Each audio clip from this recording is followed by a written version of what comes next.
Good morning and welcome to the Wednesday, December 1st, Washington State Department of Health media briefing. I'm Corey Portner, your facilitator for today's event, and I'd like to welcome our panel for today. From the Washington State Department of Health, we have Dr. Umair A. Shah, Secretary of Health, Dr. Scott Lindquist, State Epidemiologist for Communicable Diseases, Michelle Roberts, Acting Assistant Secretary for the Division of Prevention and Community Health, Lacey Fairmont, Deputy Secretary for the COVID-19 Response, and Andrew M. Rose, COVID-19 Incident Commander. To begin today's media briefing, we'll open with remarks from Secretary Lemire Shah. Corey, thanks. Can you hear me okay? Dr. Shah, I don't believe we have audio for you.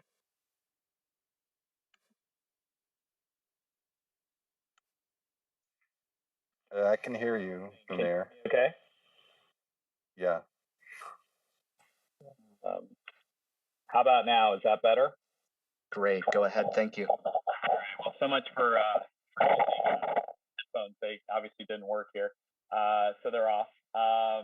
Welcome, everybody. Thank you, Corey, for kicking us off. And I just want to start by thanking everyone, our media partners, for being here today. Hopefully you had a fantastic several days away for Thanksgiving. And as we know, one of the biggest news around Thanksgiving was the fact that we had really seen some hope that we had positive news with respect to our Delta surge decreases, both in terms of our cases across the state, but also hospitalizations.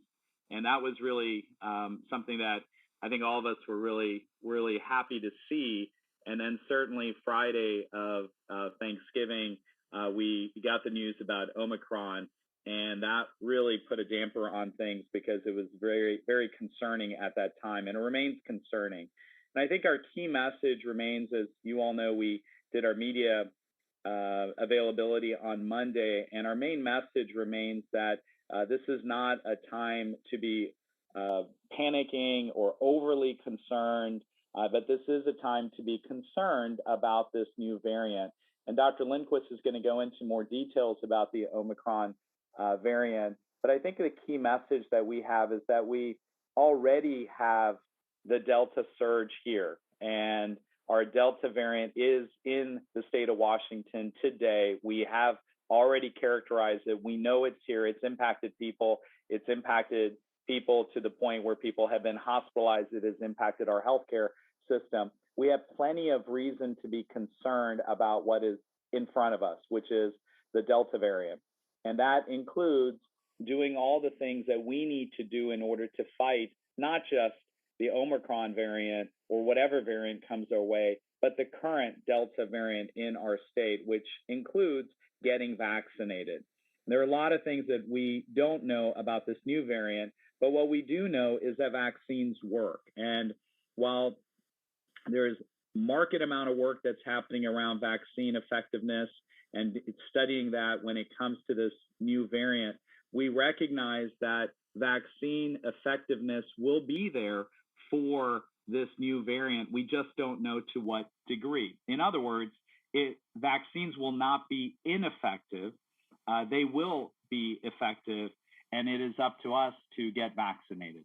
And I think that's our key message is vaccines. If you have not gotten your primary vaccine yet, and we have done whatever we can for months and months and months to just make sure people understand and recognize the importance of getting vaccinated, especially now as people are traveling, getting together with family and friends, and the holidays.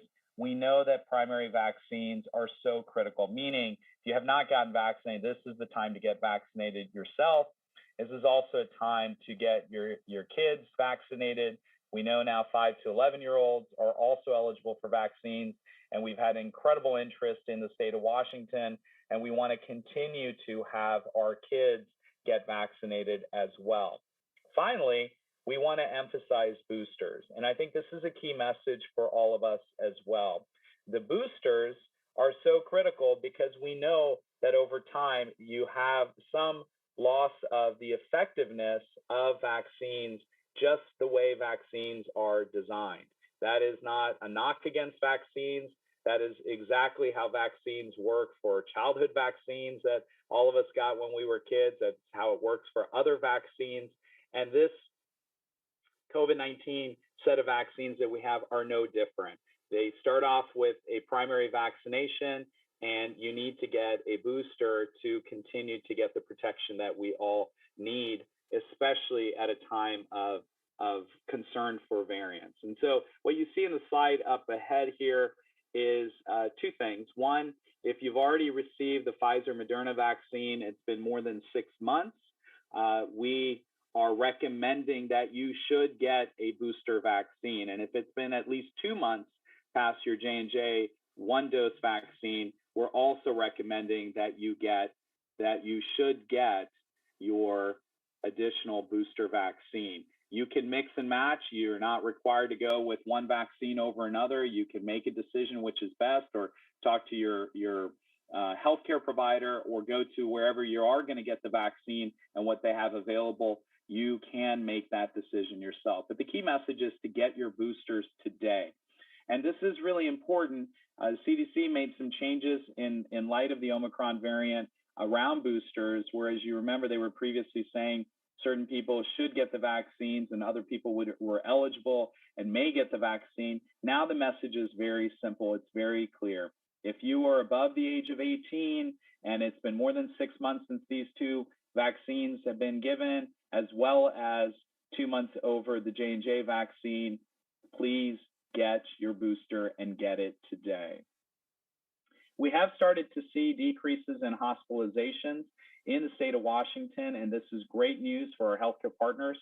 We need to continue to do everything we're doing, and all the tools in our toolbox, including vaccines, as I've talked about, but also all the other things. If you're in a crowded situation, especially around people, you don't know what their vaccine status is, please wear your mask, especially indoors, and even in certain scenarios, certain situations outdoors. You want to be very careful around other people. And that is so critical to the work that we're doing. Keep your distancing, doing the kinds of things that we've talked about throughout. And the other piece that we have maybe not emphasized as much is testing. Certainly when you get sick, you should get tested. That is so critical. But we also want to make sure that if you are taking any significant travel, especially internationally, or if you are in a situation where you are not vaccinated and you are going to be around other people, please get tested. That is so key to the work ahead, is to keep people safe, protected, and really safe and protected around each other as well. So, Omicron variant, there is a lot that we do not know, and that is obviously what we are learning every single day. I can tell you that as variants go, variants very quickly become the topic of both popular concern, but also in the scientific world. There's a lot that is being tested, evaluated currently. We have some reports out of Israel, for example, that it appears early positive news around Pfizer vaccine effectiveness against this new variant, but it's too early to tell. We do not know the effects of vaccines, antivirals, or other medications against this new variant. We also do not know how infectious it is, how transmissible it is, what propensity it has for serious infections or hospitalizations or deaths. We also do not know that where exactly this virus strain is. It was characterized in Africa, as we heard, but it is well beyond in other countries. And we want to emphasize the incredible work that the researchers in both South Africa, Botswana, and other countries in that region have done to humankind for characterizing this virus and making that known to the global community. We cannot thank them enough for the work that they did. And we also know that it has now been found in many countries, including in Europe and also in Canada. I would not be surprised if you get news soon that we find it somewhere in the United States. And I also would not be surprised at some point if we find it here in the state of Washington. That's what happens with variants. That's what happens with viruses. And over time, as we see people traveling back and forth, there is no doubt that over time we are going to start to see the variants in other parts of the world that we have not seen it previously. We're doing everything we can from a testing standpoint. Genotyping and genosequencing, we're one of the top states when it comes to that, certainly working both at our Department of Health lab, and I want to just give a shout out to Dr. Lindquist, his team, as well as our entire Department of Health laboratory staff who continue to come every single day, working long hours to make sure that they continue to do all the everyday laboratory activities, but also the genotyping and other kinds of activities that are related to studying different aspects of this COVID-19 virus. We're also very proud of University of Washington and the researchers that are also doing great work there, and want to thank all of our local partners for the work that they have done to be able to bring people into the fold to work together on this. We had a call earlier this week with local health departments, our tribal nation partners as well, and really had a conversation around how important it was for us to be able to talk about this new variant, and to make sure that we talk about this new variant with a consistency across the state, and that's what we're doing. And so I really just want to give a shout out to all the people that are working together on this. So that's really it for my beginning parts of the message. I will turn it over to Dr. Lindquist, and then after Lacey and Michelle speak, I'll come back for just a quick comment about the importance of vaccines again. But let's turn it over to Dr. Lindquist for some specifics about Omicron, as well as any other information he wants to add from a protection standpoint. Scott?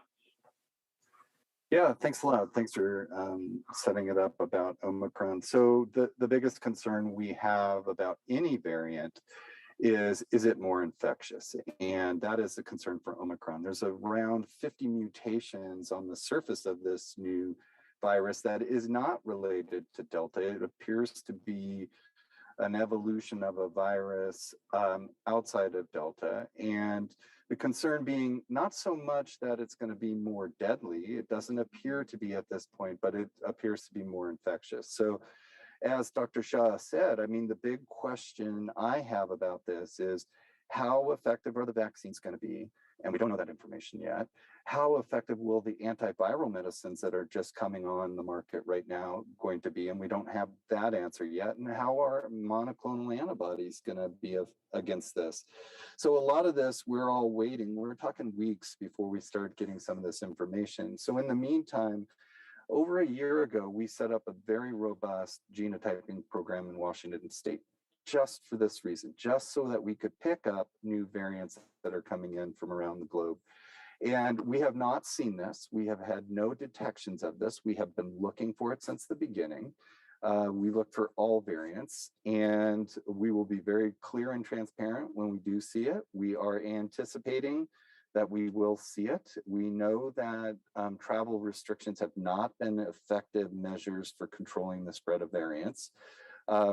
We're hoping to slow this down. So we are very much, as a system, prioritizing contact investigation and case investigation around anyone who's traveled from a country that has Omicron or any other variant that becomes of concern. And again, genotyping, there is one inside clue to this virus. There's a thing called an S dropout, where several of the testing methodologies, if it doesn't detect an S protein, that is very consistent with this new Omicron virus. So we are asking any lab in Washington State right now that does this S dropout testing to send us all samples, so we make sure that we're getting a good representation in Washington State. In addition to the sampling, where we do around 10% of all positives in the state, as Dr. Shah said earlier. I mean, we are number 6 in all the states of the US for doing this. So we have a very good chance. Remember, we were the first state to detect COVID. We're likely one of the states that's going to detect Omicron first, if it's not already here. And with that, I turn it back to you, Corey. Thank you. Next, we'll go to Assistant Secretary Michelle. Oh, pardon. I believe our order is next we'll go to Deputy Secretary Lacey Fairmont. Lacey, go ahead. Thanks, Corey. Good morning, everyone. Just a few things this morning. Picking up where Dr. Lindquist left off, working with the CDC on a number of issues related to Omicron. As Dr. Lindquist mentioned, this variant has not been detected in the United States yet, though we all acknowledge it's only a matter of time before that happens. And it's very possible it could be here already. We just don't have evidence of that yet. I also want to be clear, we know that it's traveling, that is why travel bans are coming into place across the globe. We also want to be clear, these bans will not stop the spread, they just slow it. So starting Monday, the federal administration announced a prohibition for travelers from South Africa, Botswana, Zimbabwe, Namibia, Lesotho, Eswatini, Mozambique, and Malawi from coming into the United States. We are working with CDC, and we understand that they are going to be working with partners to retrieve contact information for air passengers who have been in those 8 countries in the 14 days prior to their flight to the US, and want to note that there are no specific travel bans related to Washington State, but we will be cooperating with our federal partners on the national policy to ensure isolation and testing as appropriate. Next, I want to talk about WA Notify. The Washington State Department of Health launched WA Notify on November 30th of last year, and we are pleased to celebrate a successful year of this exposure notification application. Since November 30th of 2020, more than 2.62 million people have enabled exposure notification on their phone. That's 43% of all smartphone users in Washington State. With disease transmission still high, it's important that people keep using this tool. And if you haven't enabled it, you can do so. You can either just turn it on if you have an iPhone, or go get it from the Google Play Store if you have an Android device. WA Notify is free, as mentioned, available on iPhone and Android. It's accessible in more than 30 languages. We want to make it as accessible to as many Washingtonians as possible. And a reminder that the system does not track who you are or where you go. It simply exchanges keys, Bluetooth signals that let users know they may have been exposed to COVID-19. No news is good news if you're a WA Notify user. However, if you do get an exposure notification, please get tested and take measures to protect yourself and others. This is another great tool we have and continue to use in our toolbox to slow the spread of COVID-19. Just a few high-level comments on disease trends. Case counts and hospital admissions continue to show slight declines, but both remain at high levels in Washington State. Mortality is still very high, but there's a decreasing trend. We want to note that changes in test-seeking behavior, both prior to and during the holiday weekend, will make interpretation of our data a little challenging over the next week or so. But we're likely to see cases and hospitalizations maybe continue a slow decrease over the coming week. And we are preparing that we might see some increases in cases in the days and weeks ahead following holiday-related gatherings. So want to continue to urge you all to mask up. So far, Washingtonians have been great at masking up through our Delta wave, and we are very grateful for that.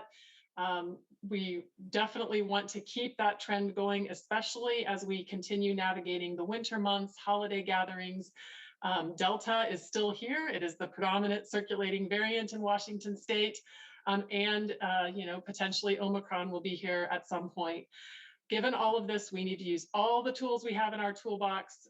Absolutely, vaccination is number one.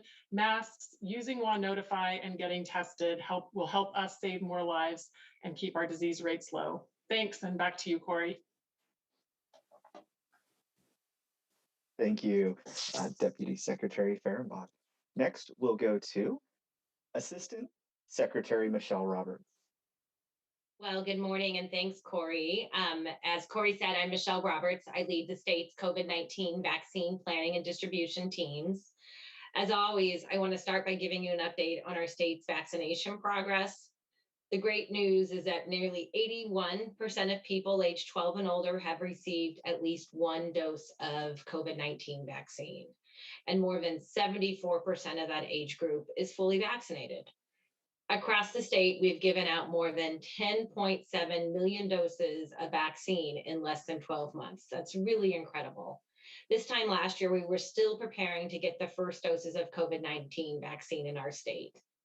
Fast forward to today, more than 5.2 million people are at least partially vaccinated. Let's keep the momentum going and get even more of our friends, families, and community members vaccinated and protected from the worst outcomes of this disease. This includes our kids as young as age 5. Vaccines for kids age 5 to 11 have been available for nearly a month. I'm thrilled to share that more than 129,000 kids across the state have received their first dose of the Pfizer pediatric vaccine. That's more than 19% of this age group. Kids vaccinated at the start of November are already getting their second dose, and over 10,000 kids aged 5 to 11 have already received their second dose. That means that soon they'll be fully vaccinated just in time for family gatherings this winter break. Data has found that the pediatric vaccine to be more than 90% effective in preventing COVID-19 in younger kids. Pediatric vaccine supply is stabilized across the state, and it's no longer a concern like it was a few weeks ago. Vaccine doses are available all across our state. We also encourage all adults who've completed their initial vaccination series to get a booster dose. So any adult can get a booster dose 2 months after their if they receive the Johnson & Johnson vaccine, or 6 months after you received your second dose of either the Moderna or Pfizer vaccine. Over 1 million people have already gotten an additional dose of COVID vaccine in our state. To find locations near you, visit the state's vaccine locator website or vaccines.gov. Type in your zip code, and at the top of the page, you can filter results to show Pfizer.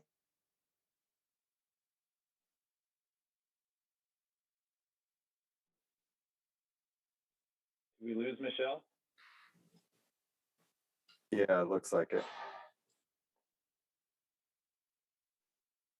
Well, while we're waiting for her to come back, there you go, Michelle, we lost you. Okay. Okay.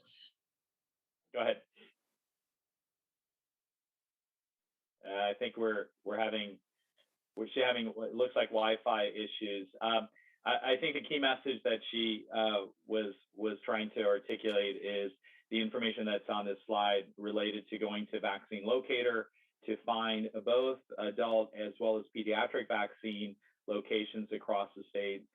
833 Vax Help if you need additional health assistance, which includes in multiple languages, and then certainly doing everything you can to really be a champion for vaccines across the state of Washington.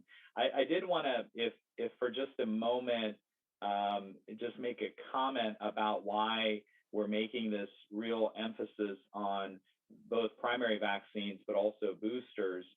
We over time, and Dr. Lindquist can speak to this as well, we get a lot of these questions from people who say, hey, I'm not going to get vaccinated because guess what? I've already had COVID and I don't need to get vaccinated. I think it's really important for us to remember that if you have had COVID, it appears that your protection, the antibody protection that you have, is one, short-lived, but it's also more narrow than if you have vaccine coverage with COVID-19 vaccine, which gives you broader coverage for protection. And so that is an important reason why when we're thinking about variants and thinking about other potential concerns out there, it's a good reason to get vaccinated. If you've already gotten your primary vaccines, we do want to make sure you get your boosters. That's absolutely critical. But there is still a significant portion of our population, even though we're one of the top states when it comes to vaccinations across the country, that still have not even gotten their first dose. And I have said this before, there are many, many, many, many millions of people across the globe, if not hundreds of millions or billions of people who would do everything or anything they could to get access to vaccines. And here we have it in our state. It's there. It's free, it's accessible, it's effective, it's safe, and there are still people who have not even gotten their first dose. So please talk to a trusted provider, somebody you trust, a healthcare provider, somebody who a friend who has good information, not misinformation, and do everything you can to really protect yourself, your kids, your loved ones, and ultimately your community. So I just wanted to make sure to emphasize that message. And I guess that was a good commercial fill-in for Michelle until she came back. So Michelle, back to you. Well, thanks. I think you covered the really most important points, especially about making sure you're accessing trusted sources of information. And just want to say, we do have a frequently asked questions page on our website that does include a new section about vaccinating youth. So encourage you to go there. And last pitch, while we're talking about the importance of vaccines, as we know, this time of year, COVID-19 is not the only illness circulating. It's also the start of flu season as well. So we really encourage everybody 6 months of and older to get flu vaccine. That is really important, especially with the potential of a new variant, to rule out other potential illnesses that are potentially in our community and save our health system capacity for other things. So please get your flu vaccine, and you can get the COVID-19 vaccine on the same day as you get other vaccines, including your influenza vaccine. So thank you, and I'll stop there. Great. Dr. Lindquist, did you have any quick comment about what I was talking about related to the importance of vaccination, even if somebody has already been, with COVID positive? I think you covered it well. I think the only thing is we have some evidence, some small studies that show if you were a person who was infected already and then you got vaccinated, they compared that against people who had been infected already, did not get vaccinated, and did you get reinfection? And there was twice the rate of reinfection in those that had not received the vaccine. So I know a lot of people have strong opinions. A lot of people are really hesitant to listen to the science, but I think experience is a very different thing. And so the experience that we're seeing from this is the vaccine adds additional protection above and beyond natural infection. So that's the point. I think you may have been infected by a single variant. As we have the emergence of new variants, I think the most optimal strategy is to, if you've been infected, is to get vaccinated to help get additional protection against other variants. It's pretty simple. Thank you. Well, take it from the doc. So thank you, Dr. Lindquist. Appreciate that. Thanks, Michelle and Lacey. So Corey, we'll turn it back to you. All right. This brings us to the Q&A portion of today's availability. If we're not able to get to you in time, we do have a number of reporters in the queue. Just know, follow up with us. We'll follow up with you at doh-pio@doh.wa.gov. Give me just a moment to switch over, and we'll begin.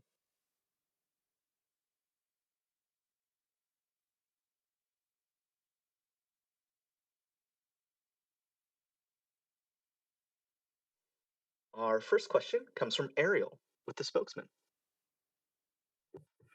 Great, thank you. Good morning.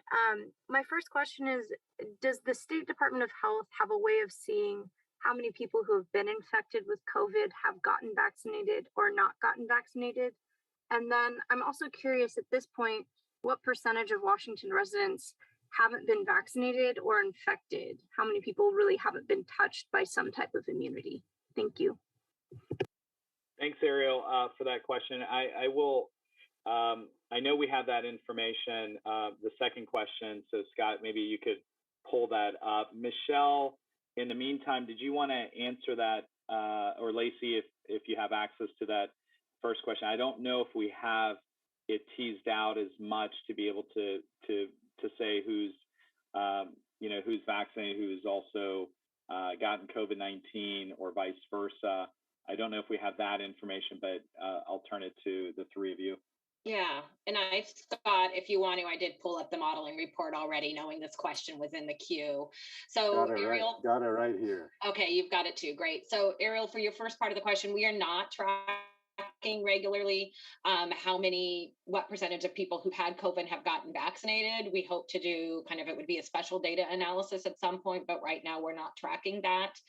And I know Scott can share kind of what we know about in modeling estimates of population immunity. And I do just want to share that one of the important things to this conversation is to remember that immunity is not even across our state either. And so once we share a little more about where we're at with population immunity, it really does differ by community, which is especially our vaccination rates have kind of a 50-point spread at the county level across our state. So we definitely have pockets where there's much more risk across our state, which is one of the reasons we really continue to encourage vaccination.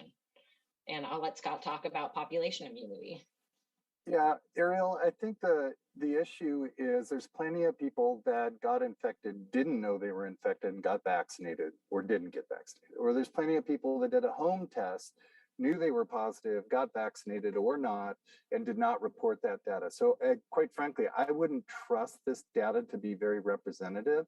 The best way of getting at this is we've got a very good team of smart modelers that look at all data sources to see who has infection, so what's the prevalence of infection, what's our current rate of vaccination, and then we do a model, and that model shows us that about 34% or a third of the entire state's population is still vulnerable for this infection, meaning that they didn't get vaccinated or they didn't get infected. And that's all based on modeling. It's probably pretty good. So let me say that again.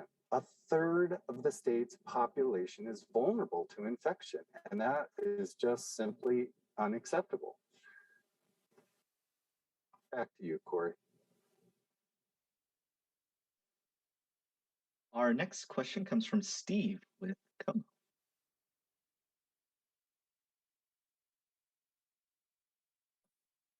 Hi, Corey. Thank you. 2 questions for you this morning. I know that there's a lot that we don't know about Omicron yet, but I'm wondering if there's been any sort of discussions about how the emergence of that variant could change the guidelines or restrictions that are currently in place across the state. And then I know that wastewater is being tested in other states to look for early signs of the Omicron variants. And I'm curious, do we know if that's happening here? And would you recommend that cities or municipalities do that? Thanks, Steve, for the question. The second part of that, I will turn to Scott. I know, obviously, where I was previously in Houston, there was a lot of work that was being done around wastewater testing, and there's work happening here in Washington, too. So I'll let Scott answer that. And let me tag team with Lacey on this first part. I would say first, or maybe even Scott has a comment on this. I think the first is that there are a number of both states, but also local jurisdictions who are now looking at their policies or re-looking at their policies. And one of the policies, for example, is masking indoors. And you saw that New York City this week had gone back to masking indoor requirements. And so I think one thing that is really important for us is that we have been doing all the right things from the tools in the toolbox and the policy standpoint already. So, I mean, the good news is that we do not have to reinstitute them to provide additional protection. We do want to make sure that people are following those either restrictions or guidelines or requirements, whatever the case may be.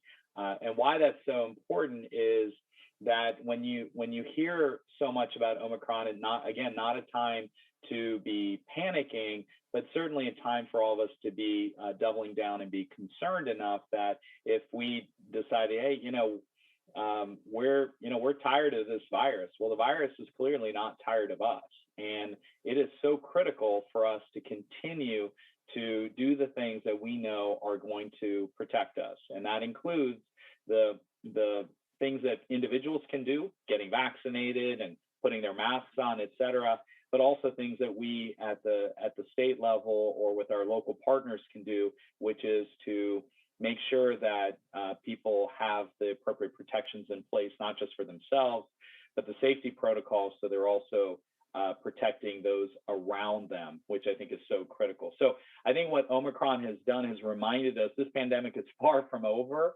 but what's different from a year ago is that we have an incredible tool. And if we had more people who would be able to take advantage of that tool by getting vaccinated, we would be in even a better place than we are in the state of Washington. And so I would really just recognize that this is just a reminder that the pandemic is not over. The policies I have in place are important to fight this variant or any other variants that may come our way. And certainly, as I said a few press briefings ago, I do not see any information yet that we can pull off of these recommendations because right now requirements because right now we're concerned about some of the instability, especially around holidays and travel, which is also an unknown for how that's going to impact our population, our people in the state of Washington. Lacey, anything that I've missed on that? Anything you want to add? And then we'll turn it to Scott to answer the second part about wastewater.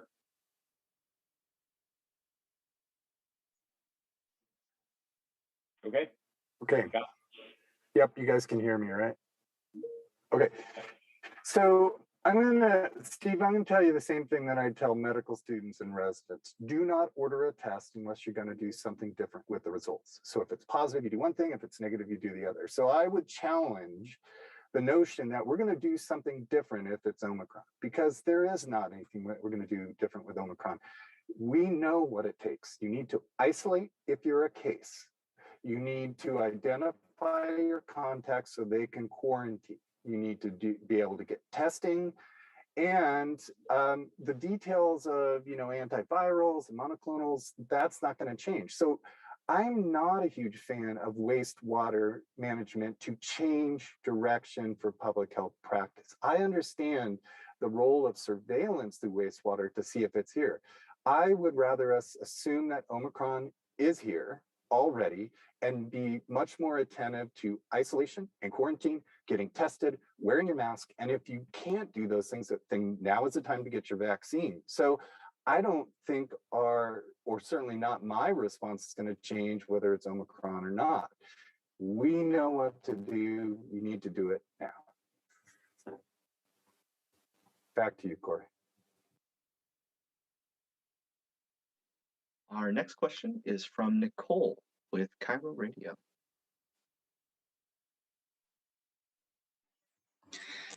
Good morning. My first question is, do you have any way to say when people get off a plane or something to, when you test people, immediately genotype it so that you can tell if they are carrying the Omicron variant and know that in real time? And is there a way to get that that kind of genotyping to be more widespread, so it's not just a few percentage points of cases that are being genotyped? And then for my second question, I know that there is a little bit of a run on boosters right now. I myself had some trouble getting one, and it seems like, the advice is to take whatever kind you can get first, even if that's not the kind you had before. I had Moderna before and took Pfizer this time. It was the first available. Is there any sort of medical benefit to doing that besides just getting the vaccine sooner? Is it better to mix and match like that? Do you give yourself a greater variety of protection? Well, first of all, Nicole, thanks for the question. And, if I could add my own vaccine experience, I'm in the same boat as you. Moderna the first 2 times and Pfizer this last booster that I received. So we're in the same category, I guess. What I would say is back to the traveler question. Scott is absolutely right that we need to be thinking about this as not if this is in the United States, but when it's in the United States. And in fact, as I said very early in the remarks, that it is a good likelihood that it's already in the U.S., especially when you see cases in Canada. And so while the CDC and the federal government are treating those 8 countries differently than the other countries that have also identified cases of Omicron within their borders, I think the key concern is that as we start to see this across the globe, it'll be harder and harder to really figure out, who's going to have what coming from where. And so that's why we really need to be thinking about a two-pronged strategy. One is what's happening with travelers and everything we can do to dampen that or impede that movement of virus potentially within our country, but also what we need to do with potential, given that it's already in the United States. And so as far as testing goes from travelers coming in and being able to then genotype that, I'll turn that over to Scott. I will say that, this is really, again, a challenge, because if you're starting to see it in a number of countries that are beyond the initial countries where it was characterized, now it becomes really challenging to be able to test everybody and get those results and get them genotyped. There are a lot of bouncing balls that need to happen. But again, that's really the key focus that we're working with our federal partners on how best to be able to screen and do things for the travelers that are coming in. So Scott, let's start with you on that one and see if you want to add with that, and then we can go to the mix and match question. Yeah, again, I think he said it well. I'm not as interested in getting technology to find out what variant you have, because it's not going to change what you do. If you are positive, that is the single most important thing. You need to isolate yourself. You need to identify your contacts so they can be quarantined so this doesn't spread. You need to answer your phone when the public health system calls to do the contact investigation. That is way more important than trying to find someone who can do a genotype. There are some rapid genotype, by the way, that can identify common markers for Omicron that are not done through the full genome sequencing. They are very fast, but they do not confirm the diagnosis of Omicron. You still got to go back and genotype.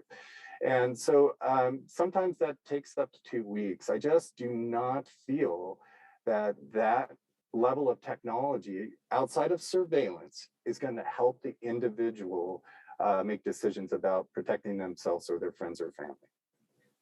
And just a quick add here, Nicole, for anyone that's traveling from anywhere around the holidays, it is recommended that you get a test 3 to 5 days after you arrive at your destination and 3 to 5 days after you arrive home.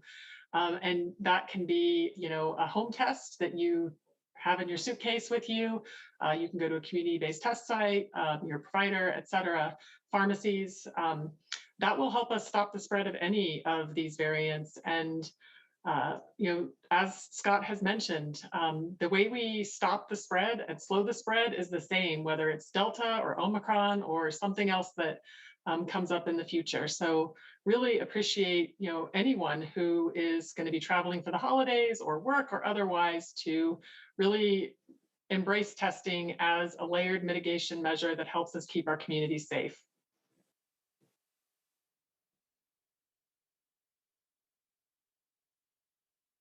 And when it comes to mixing matching, really there has been no specific guidance regarding which one to go with. Certainly, the mRNA vaccines seem to have an advantage over the J&J vaccine, and I think part of the reason why the federal government did open up J&J booster for with an additional mRNA vaccine possibility. So I would just say the first and most important thing is to get your booster. The second is to see what is being offered where you are going, and not to, as you said, we know, and it's good. It's a good thing that that people are getting their boosters, and it is making it a little bit harder for people to get them. But it's a good thing that people are getting the boosters. That's markedly better than vaccines sitting on a shelf and not being used, and so that's great. However, don't try to wait for the perfect booster. If you can get somewhere where you get an appointment and they get you a booster, then take the one that is available. I think that's the key message. Corey? Our next question comes from Jake with King Fong.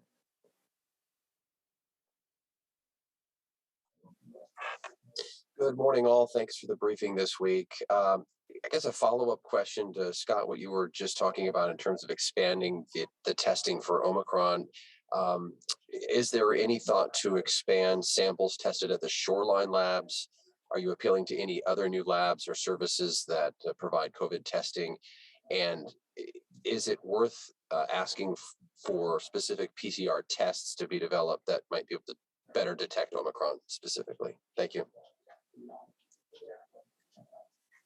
Yeah, I'll answer that directly. Yeah, so there's a couple things that we talked about this weekend. The public health lab is already instituted. So we have a system where the public health lab is doing genotyping, but we also have contracts with multiple labs around the state, including private or university labs. And so we are continuing to do that, but we also have put out a call to all the labs that do this S dropout testing and saying, hey, look, we want all your positive S dropouts. So yes, we are going to see an increase in volume. We are also turned to the public health system and said, look, anybody who's traveled or has been around a case of Omicron, so like say you were in South Africa and you test positive, we want those results so that we can make sure if we're seeing it in these travelers and where it's there. So there is a bit of upfront increased volume, but once we know it is here, it's going to be very much like we did with Delta. We will watch the surveillance system, which is very representative of Washington State, to see what % of all isolates become Omicron, if at all. It may not be able to compete against the Delta variant. We watched, this is a replay of the story with Delta. We got very excited about Delta. Everyone wanted to know whether they had Delta. And now virtually 100% of all our samples coming through the labs are Delta variant. So I assume if Omicron lives up to how many mutations and where the mutations are, we may see it take on a fair share and compete against the Delta variant here in Washington. That I am very comfortable we have good representative sampling. And Scott, just I guess in the world of Twitter and social media, it looks like the first confirmed U.S. case of Omicron variant has been detected in California. And that, again, is a report. Obviously, we need to get more information to verify that that's the case. And again, as you see me read that out, and the reaction from our team is what we said earlier: is don't be surprised when you get a positive case somewhere, and don't be surprised if you get a positive case of Omicron variant here in the state of Washington. Again, not a time to panic. It is what it is, and we need to continue to emphasize those tools and strategies. Most importantly, from Jake, your question is also about testing and just making sure that people are getting tested as well.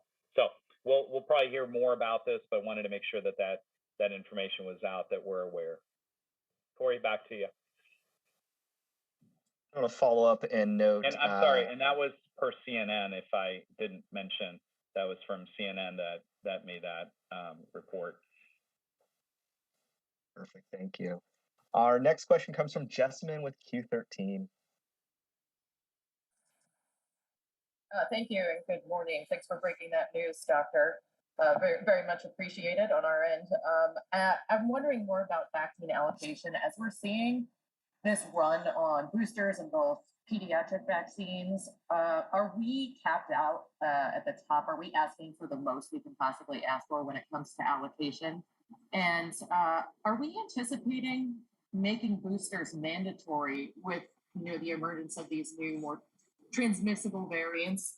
And then I just have one little housekeeping. I wanted to see the slide that was put up during Michelle's presentation that 117,000 kids had received a shot, but I think she said 129,000. Maybe that was just an updated number. I just wanted to clarify the number of children. Yeah, I think, first of all, just to say that, wherever we can get more vaccine and however we can get more vaccine, we absolutely are committed to doing that. I think there's been a point where we've had more supply than demand. And so what we've done is been careful that we don't over order or over prescribe a vaccine from our, from either the federal partners or through the federal systems. So we don't want to also have vaccines sitting there. So I think, one thing that we continue to do is just watch the trends. And when we start to see that there is more demand for vaccine, then certainly our next step is to order additional vaccine. We also anticipate, so this is not just a wait and see, it's also an anticipatory. So what we did very much, as you remember, before Thanksgiving, Michelle made it known that we had made a request to the federal government for additional pediatric vaccine, 5 to 11-year-olds, and the federal government then gave us additional vaccine, I believe 50,000 additional doses over what we were initially allocated. So we're constantly looking at this. And again, when it comes to the importance of supply demand, it is important for us to keep track of that, but also very important for us to continue to emphasize, don't let that be a reason not to go get your booster or have you or your child get your primary vaccines. Michelle? Yeah, my internet's being a little bit wonky still. Can you guys hear me? Yeah. Okay, so on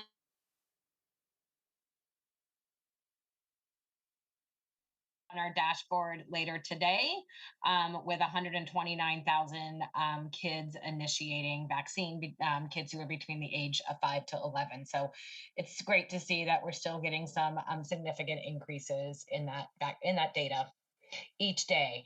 And look, I did that without telling staff, but look, they've caught up to my getting ahead. So 129,000. So thanks for the updated slide.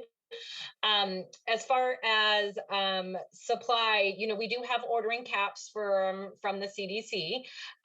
We did hit the ordering cap this week for Moderna. So we're looking at that information closely and do always have the possibility of asking for more vaccine from the CDC, as Dr. Shah said. A piece of that is we really need, and we're working with providers to make sure they update their inventory, ordering more vaccines dependent upon current inventory from those providers. And our data right now shows on inventory data that there's about in the state, across the state. So it may not be with the first provider you try, but, and maybe that information could be a little bit outdated from what providers have reported. So that's what we're trying to just get a line and decide, determine if we do need to ask for more Moderna vaccine. So, but there is vaccine supply in the state, plenty.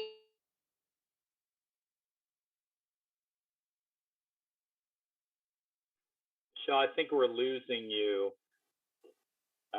Key message is that we continue to monitor the supply and also the demand, and that should not be a reason not to get your booster or your primary vaccine.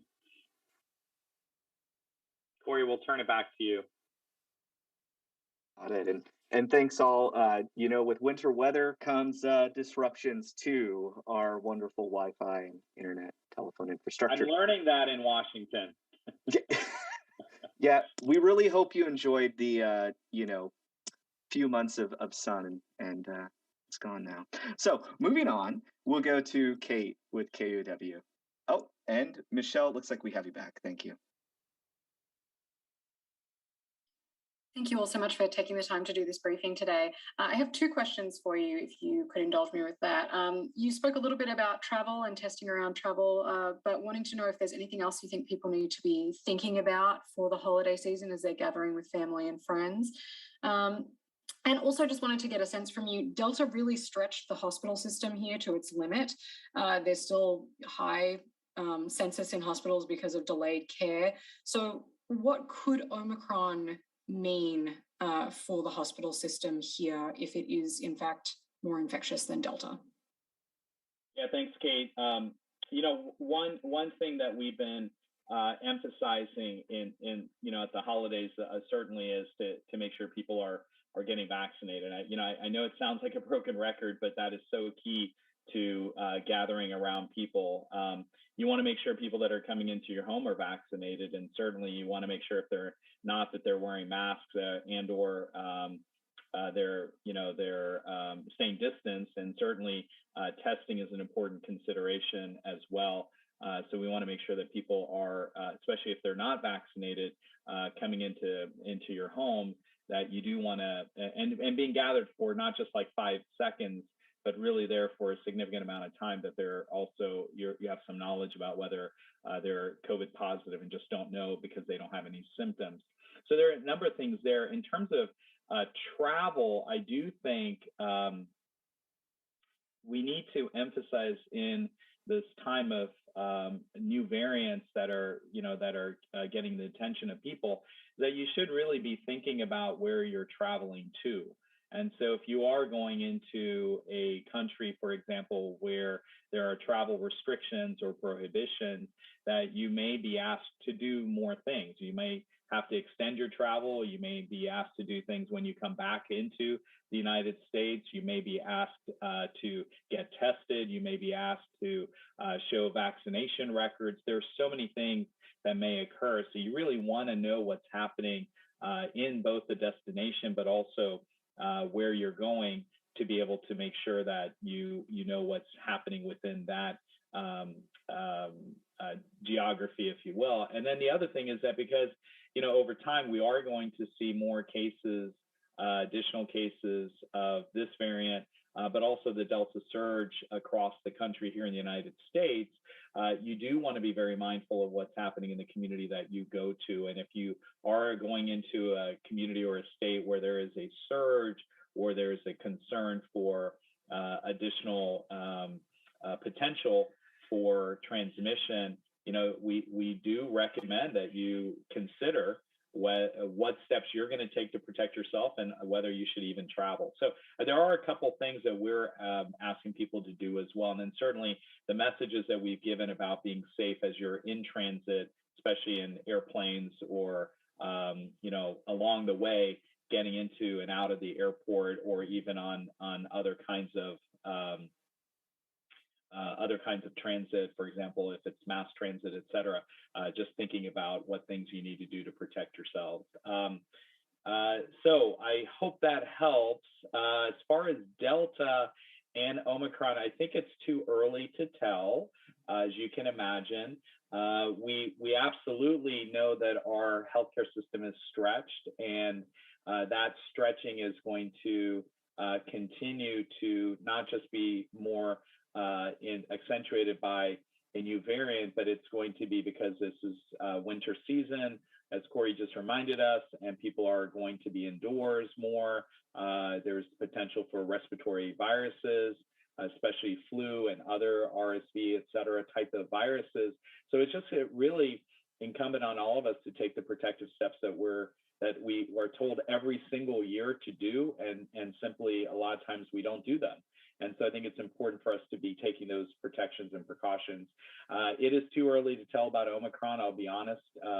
I don't even know if we have enough information to really make a cogent statement on how it could impact our healthcare system, since we have so little that we know about it right now. Scott, anything to add, or does that pretty much cover any? No, I think you covered it. Okay. Corey? Our next question comes from Sally with the South Seattle End. Hello, thank you for taking my question, which is very technical. You issued a new report on the COVID cases by industry, and the pages weren't numbered as I looked at them, but just counting, it's page 6 I'm talking about, which is industry sector by race, and it's a table, and I just wanted someone on the staff to comment on, in the industry sector of healthcare, 35% of cases are in people who identify as non-Hispanic Black, and that population, it only represents 21% of the population. So I wondered if you could just explain that, how that could come to be, and potentially what the reason would be.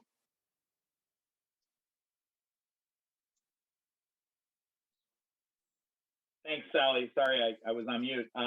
Thanks for that question. And Scott or Lacey may have any additional details on this, but I would say, first of all, you're correct that in the healthcare industry, it does look like there is a disparity in the African-American population. There's also appears to be, maybe not as much so, but a disparity also in the Asian American population as well. And so I think we have to, one, continue to monitor this and as trends and not points in time. But number two is, as you know, we have been fighting the scourge of health inequities throughout this pandemic, and this pandemic has really just accentuated the focus on it. It doesn't mean that it started, but it certainly has made things worse. And so when we look at, for example, healthcare industry, it's really everything from making sure people are, have the right messages and getting vaccinated and doing all the things that they can do. We are, obviously concerned about systemic issues that may be in play when it comes to, historical trauma or things of that nature, or lack of confidence in some of the protective measures, including vaccines, but not limited to vaccines. So I think there are a number of different reasons that in general, we need to continue to emphasize working with, for example, our African-American community members. We're doing a tremendous amount of work in the community with champions within various communities, including work with our faith partners, as well as making sure that those very trusted messengers and those who are very much concerned about health inequities in their very community are working with us and working with our local health partners as well in this. So there's a lot of work ahead, but thanks for highlighting that. I don't know if Scott or Lacey, you want to add anything that I may have missed, but just in general to say that health inequities are no, just because you're in the healthcare industry does not make you immune to being subject to a health inequity. And that's the real concern about an inequity, is that it can persist despite having all the tools available within that very system. So Scott or Lacey? Yeah, no, I think you covered it well. I mean,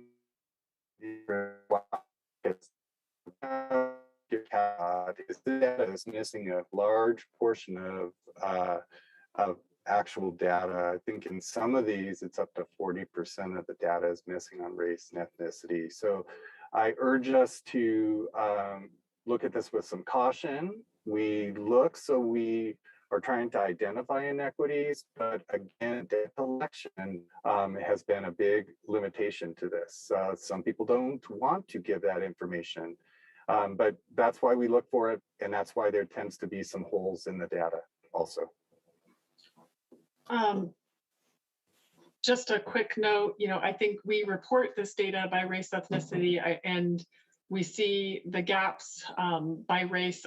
And just, to be clear, and Dr. Shaw alluded to this, it's very complex. People have different types of exposures depending on their types of role in whatever the sector is. But we do know that people of color are more likely to be frontline workers, and that brings risk. And then also just to say explicitly, that when we see these differences, it is driven by systemic and structural racism, not by race, and really want to call that out and name it. And we issue these reports so we can figure out where we focus those community-based efforts and our efforts with, partners like the healthcare system. And we all have tremendous work to do in this regard. Thanks, Lacey and Scott. Lacey, well said. Really appreciate that. Okay, Corey, and how are we on queue? I don't know how many reporters we have left. I know we're a few minutes over here. We're a few minutes over. We have 2 reporters left in the queue. All right, let's finish out so we can get to everybody. All right. Our next question comes from Graham with Cairo. Good morning. Thanks for doing this. Dr. Shah, you're highlighting the importance of boosters, and yet some people around Seattle are really struggling to find booster appointments. We're hearing health systems are stretched with staffing challenges and are prioritizing pediatric vaccines. Are you tracking appointment availability, and is it time to bring back mass vaccination sites? Yeah, Graham, thanks for that. Let me turn that question to Michelle in terms of tracking the appointments. I will say that, again, we continue to do everything we can to support our healthcare and public health partners on the ground, and then certainly where we need to work with our federal partners to get, whether it's more vaccine or, as you know, during the healthcare concern of the Delta surge, we certainly even asked our federal partners for additional personnel resources. So we're willing to do what is necessary to support our system and ultimately people in our communities. Michelle, I don't know if you are tracking appointment availability. If you could comment on that, or are you still on? Yep, I think I'm here. Okay, there you are. At least for a moment. Let's go quickly. We are not tracking appointment availability at the state level. Most of the information is in the different provider systems. What I can say is we're hearing reports in King County too, working very closely with Public Health Seattle King County to support access and address what's going on, making sure we have accurate inventory information from providers, like I mentioned. And we already are supporting King County and partnering with them on mobile clinics in the county, especially in South King County, to help with access. And we're going to continue to do that to make sure we can address any gaps as they continue to develop, and look at if we can get additional vaccine into the state too, if that's what's needed. So more to come, and we're actively working on it. Yeah, the other thing I do want to emphasize that one, there's news about Omicron variant, but there's also been confusion on who is eligible for boosters.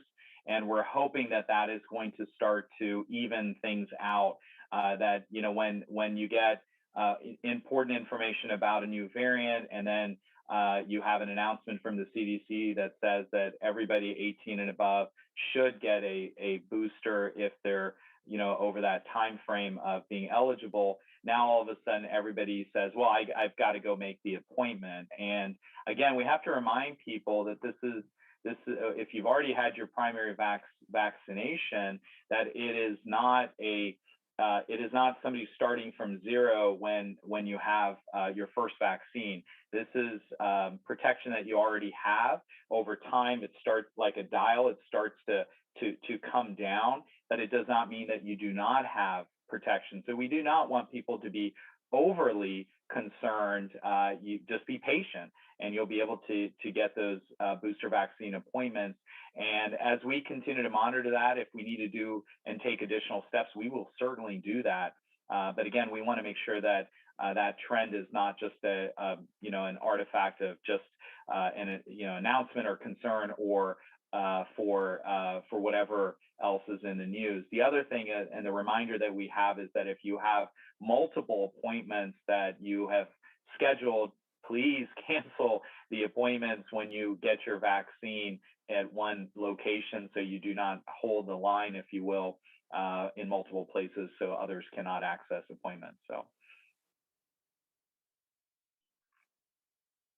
Corey. All right.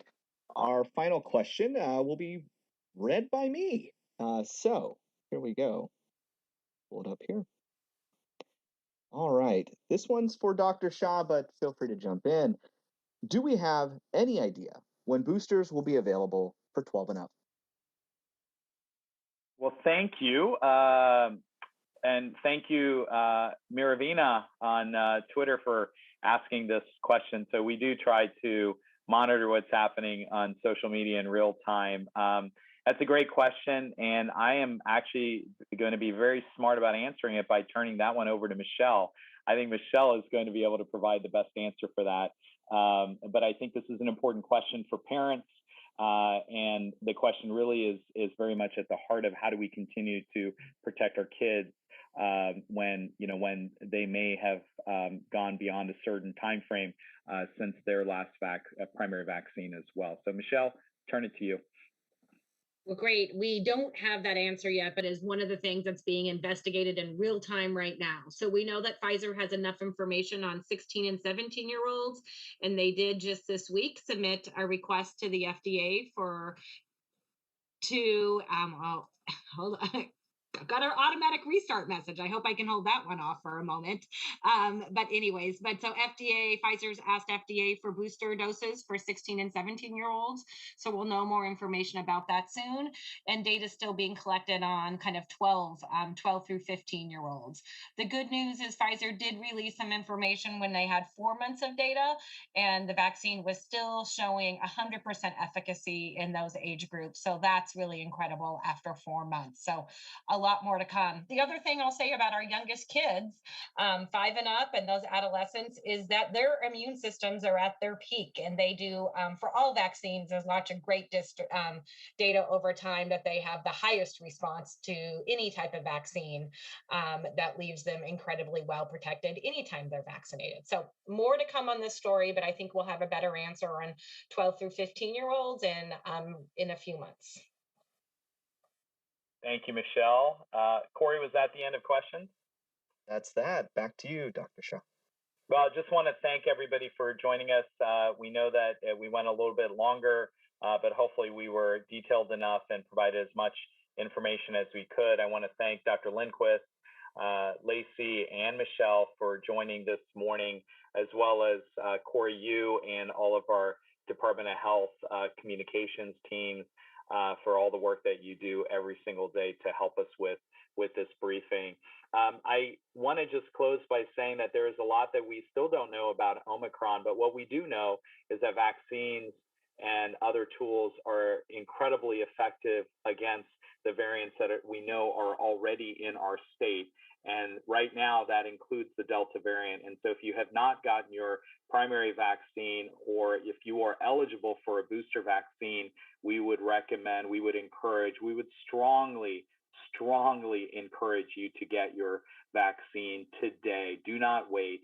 And when it comes to appointments that are filling up and appointments that are harder to get, we will continue to monitor that. And if it turns out that we need to take additional steps, we will certainly prepare to do that. We will do everything we can to support our community members in getting vaccination as well. And then finally, the message is that there are a lot of really moving pieces related to travel and holidays. You want to make sure people continue to emphasize not just getting vaccinated, but also from avoiding large gatherings and making sure that if you're traveling, you're taking appropriate steps. And then certainly the importance of testing.